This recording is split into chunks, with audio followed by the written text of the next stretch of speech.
DGISPR نے سوال اٹھایا کہ کیا ہمارے شہداء کے خون کی کوئی قیمت نہیں؟ 2021 میں دہشت گردوں کی کمر ٹوٹ چکی تھی، انہیں بات پیر کے نام پر کس نے دوبارہ آباد کیا؟ اس ضد کی قیمت خیبر پختونخوا ادا کر رہا ہے۔ کچھ لوگ سیاست کے نام پر زہریلے پروپیگنڈے سے عوام کو گمراہ کرتے ہیں۔ دہشت گردی پر سیاست اور بیانیاں نہ بنائیں، خیبر پختونخوا میں گڈ گورننس پر زور دیں۔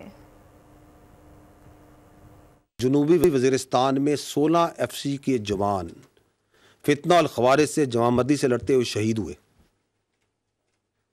کیا ان کے خون کی کوئی قیمت نہیں ہے کہ 2021 میں جب فتنہ الخوارج کی کمر ٹوٹ گئی تھی تو اس وقت کس کے فیصلے پر بات چیت کے ذریعے ان کو ری سیٹل کیا گیا اور آباد کیا گیا؟ پاکستان اور بالخصوص خیبر پختونخوا ادا کر رہا ہے، اور یہ جو فیصلے جن کا ہم سب اس وقت خمیازہ بھگت رہے ہیں، آپ سب کو معلوم ہونا چاہیے کہ آپ کے قانون نافذ کرنے والے رکھوالے اور آپ کے جوان روزانہ ان فیصلوں کی لکھائی اپنے خون سے دھو رہے ہیں۔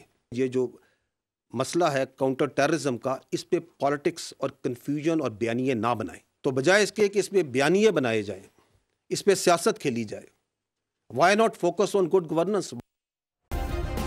سبسکرائب کریں اور بیل دبائیں تاکہ کوئی خبر رہ نہ جائے۔